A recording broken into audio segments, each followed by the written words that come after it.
Hello Scorpio, and welcome to your new moon lunar cycle insight video for the cycle beginning with the new moon in Libra on the 8th or 9th of October, depending on where you are in the world, and culminating with the new moon in your sign on the 7th of November.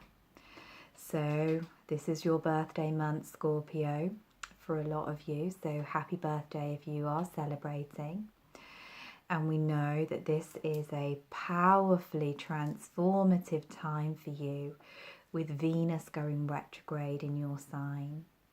And as the month progresses, we're going to have 5 planets moving into your sign, giving you deep opportunities for regrowth, regeneration and rebirth. We'll be doing what you do best, Scorpio, diving into the depths, uncovering the mysteries, looking at the deepest, darkest recesses of our subconscious. And with Venus retrograding, we will be doing this through the mirror of the other. So this is the month that I am calling the month of evolution through relationship. And this is very much signified by the new moon at the beginning of this month, which will be in the sign of Libra, the sign of partnership, but will be in square to Pluto in Capricorn. Pluto, the more modern ruler of Scorpio. And this moon can really open a gateway of recognizing our deeper desires, recognizing where our needs for harmony and peace are perhaps leading us to neglect our own desires and our own needs. So for yourself, Scorpio, this new moon will take place in your 12th house, the final house of your birth chart, the house of completion, the house of culmination.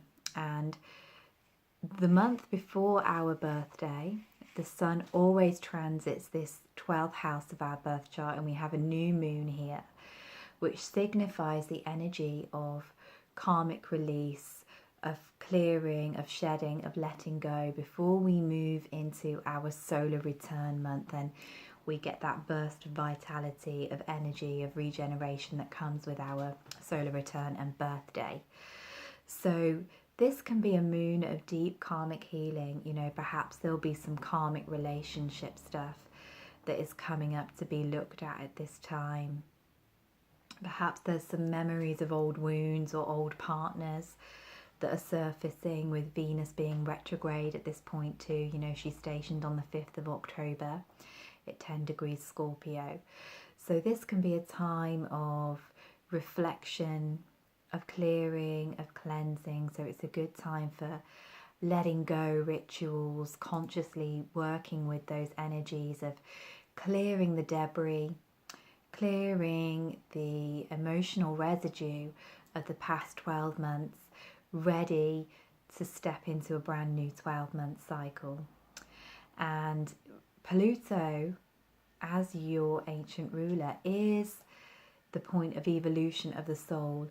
So we're looking really in this lunar cycle at how we evolve through relationship. As I said at the beginning, you know, working with using our relationships as a tool for deep soul growth rather than to fulfill our own personal agendas, you know, looking at issues of harmony, cooperation and communication. And this is very, very much amplified by the movement of Venus at this time. So she is currently stationed in your sign, and she will be joined by Mercury on the 9th of October and the Sun on the 23rd of October. So we see this huge gathering of planets happening in your sign, the sign of the Alchemist, as Jupiter also completes his 12-month cycle here. So Jupiter entered your sign for the first time in 12 years last October, and he's been calling you to really expand yourself, to be seen, to begin the new ventures that you will be taking through and building upon over the next 12-year cycle.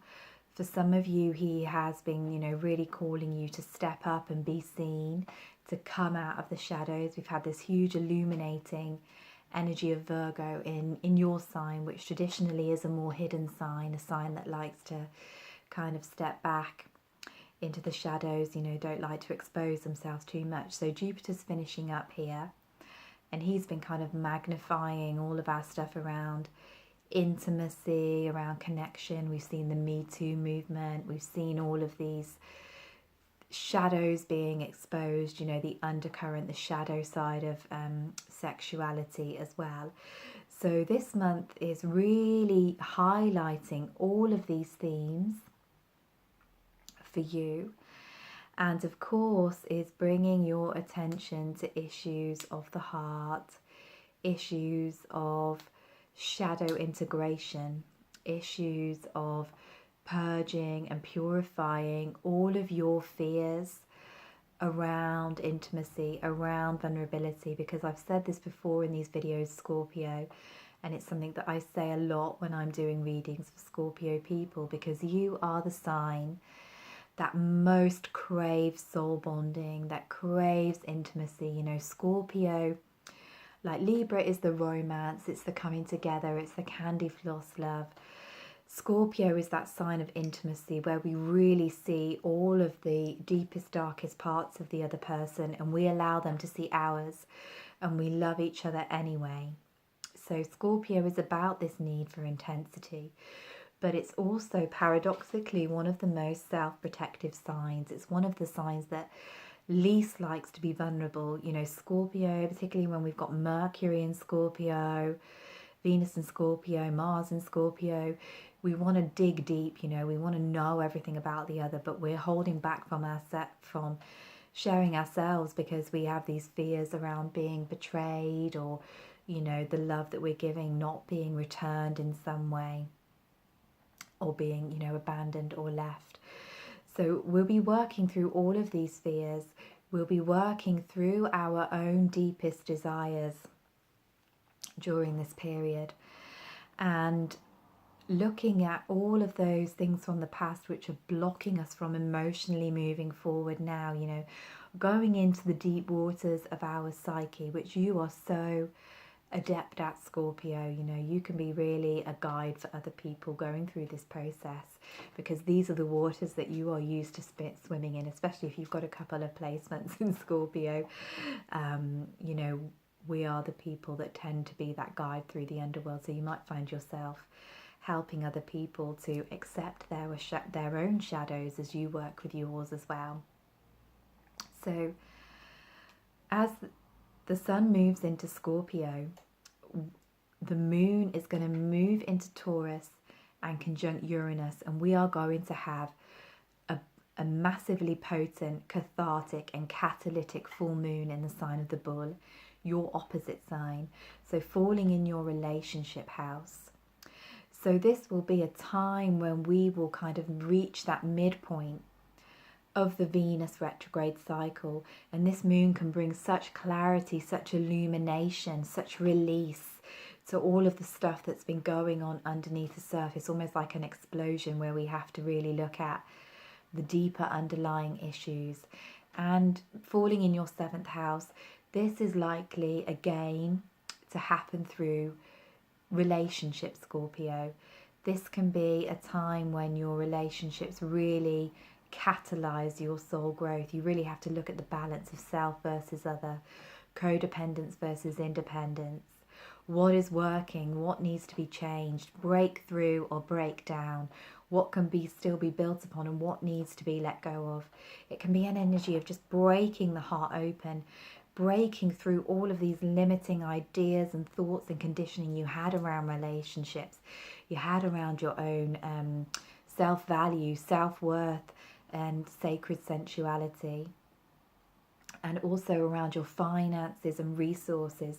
This can be a time when we're looking at financial issues, we're looking at the sharing of our finances and energetic and material resources with other people as well. So it's affecting us deeply on some really basic, profound survival level areas of our chart.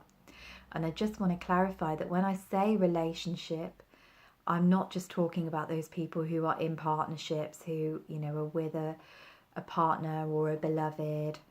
I'm also talking about our relationship with our families, with our soul tribe, with our co-workers and with our friends. All of these relationships are there to teach us, to help us to grow and evolve, as Venus in Scorpio retrograde will reveal. So it's a deep time for working on balancing and harmonizing all of these partnerships and bringing them into equality. And you know, you might be really have been working around liberating yourself from old patterns since Uranus moved into your 7th house in May this year as well. So this can bring highlight to the work that you've already been doing to free yourself, because you of course are another sign, Scorpio, that will go to obviously extremes where they either really like to be in this deep soul communion with other people, or you like to pull back and keep yourself solitary. So whichever way you've fallen, Uranus will have been asking you to review, to reflect, to perhaps make changes in the ways that you've been relating, and this moon will highlight that on a profound level. The moon, the full moon in Taurus on the 24th, will also be square the nodes of fate and destiny, the north and south node. And we've been working with these nodal energies all summer. You know, we've had Mars on the south node, that humongous Aquarius lunar eclipse on the south node in Aquarius. And we've had eclipses on the Leo north node as well. And the nodes are currently in your houses of career and purpose, the Aquarian node, the south node. The north node is in your 4th house of home, family, the womb space of the birth chart, where we connect with our deepest soul memories, our ancestral lineage. And on a practical level, they are to do with work and career and home and family, physical residence, physical family ties. So you might have felt these areas of your life, these very core foundational areas of self, relationship, work and home, being shaken really since springtime this year. And now this moon can bring culmination, can bring release, can bring clarity to the issues that you've been working with, and, you know, bring change. It can bring us, when we have a moon that forms a grand cross, it can bring us to a point of crossroads, a point of change, where we realize that we can't go on as we were and something different needs to happen. So this can be a crunch point, a time of deciding which pathway, which route we're going to take. How are we going to harmonize our relationships, harmonize all of these aspects of our life so we are in balance and we are spending time doing things that align with our deepest soul values, which is another lesson of the Scorpio Taurus axis. Are we doing things that have value and meaning to us? Are we being valued in ways that are meaningful to us? So it can be a huge it can be a huge crossroads of change for you. And just 2 days after, Venus is going to reach the heart of her retrograde cycle, Scorpio. She's going to conjunct the sun at 3 degrees of your sign. So if you have any placements here, or indeed any placements between 10 and 1 degrees Scorpio, this can be an even more potent period for you. So at this point of the Venus cycle, Venus is in darkness. She's taken Inanna's journey. She's descended into the shadows. And this is the point where she comes face to face with the dark goddess within, with the dark feminine within, with her shadow self, with Aresh Kagal. And she has to confront all of her fears, all of her vulnerabilities, all of the suppressed emotions and shame and guilt and sexual wounds and relationship wounds and financial issues that she has been suppressing or running from. And at this point, we begin the process of integration, you know, far more than just this challenging time for relationships. Venus retrograde is is an energy of soul retrieval, particularly in your sign. We can collect those lost fragments of ourselves, all of the things that we have suppressed, that we haven't wanted to show the world, that we have thought are too dark or too disturbing or not socially acceptable, that we've hidden from others in our attempt to be loved and accepted. Now is the time that we can reclaim them as parts of ourselves, and through doing that we reclaim our power, we reclaim our sovereignty, and like Venus, we rise from the underworld, we rise to claim our throne of heaven once more. So this is a potent time, and I would suggest, you know, working in circles, rituals of release around this period for you. This hasn't happened in your sign since 2010, so it's not something that happens very often. And it's a huge window of opportunity for you to do what you do best, Scorpio, and alchemize the old, face the darkness within, and rebirth it into something that is so powerful and so magnetic. So we will then find ourselves coming to the end of the month. We'll find ourselves coming to the festival of Samhain, or Halloween, here in the Northern Hemisphere, as you can see by my decor, and Beltane in the Southern Hemisphere. So we celebrate Samhain as the Celtic New Year, the time of death and endings, before we move towards the rebirthing of springtime. It's a time of shedding, of letting go, of embracing the shadow energies, embracing the dark time. Beltane is the festival of fertility, of the love goddess, so it really brings more into focus those energies of sacred sexuality, which also run through Taurus and Scorpio. So it's very appropriate that Venus retrograde is happening during this time. On the 1st of November, Venus will cross back into Libra, so back into your 12th house. And this is a very, very important point of the Venus cycle, and it was something that ancient astronomers and astrologers really noted as a moment of significance, perhaps the most significant moment of the entire cycle, because when Venus makes a heliacal rise, when she becomes visible again, she begins a new cycle. So although she's still retrograde, she has begun a new cycle. And the cycle that she the sign that she begins her cycle in is very, very significant to ancient astrologers. And in this case, it will be Libra.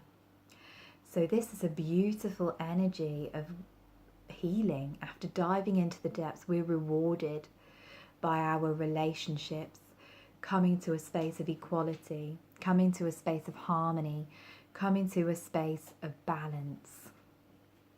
And we can see that a lot of people will be coming together during this 18-month cycle. Venus's previous cycle that she began in spring 2017 was in Aries. And we can see that, you know, Venus rose as the warrior goddess. Jupiter moved into your sign in Scorpio. We had this huge feminine rising, this fierce feminine awakening. And now, as she comes into Libra, harmony is starting to be restored. Things are starting to become back into balance.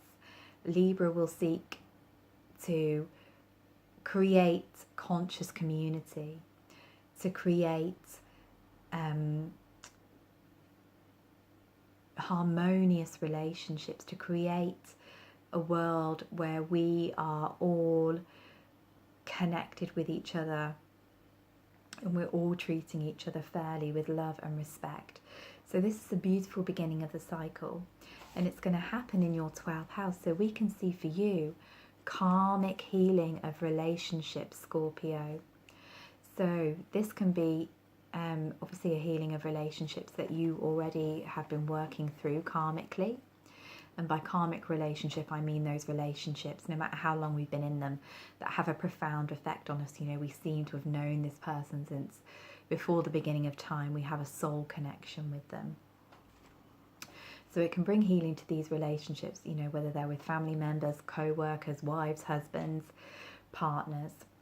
For those of you who are not in a partnership at this time, you might find yourself drawing a karmic partner to you over the next 18 months. somebody that feels like home to you, that you feel like you have danced with in previous incarnations. And also, you know, it can bring healing on a subconscious level to those old wounds, you know, where we, you know, sometimes with Scorpio we have a tendency towards suspicion, towards mistrust. You know, we are more able to express ourselves through the shadows. You know, we're comfortable with the darkness. Libra is beauty, is harmony. So this can be a time when we can allow more light into our subconscious, where we can allow ourselves to become more open, to become more trusting. You know, in our vulnerability, we are made new, we are made perfect. So after Venus rises, or on the same day really, on the 31st of October, Mercury is going to move into Sagittarius, into your second house. And then he's going to go retrograde here. Hooray, another Mercury retrograde in November. And Jupiter's going to join him here too, just after the new moon in your sign on the 7th of November. So this is a time when you'll be moving more towards dealing with the practical, tangible issues. Again, you know, still to do with value and finances and resources. But we'll talk a little bit more about that in the next video, Scorpio. For now, I just want to close this reading by picking you a card from the Wisdom of Avalon cards. Colette Baron Reed. So we'll pick a card for you for this deeply healing cycle.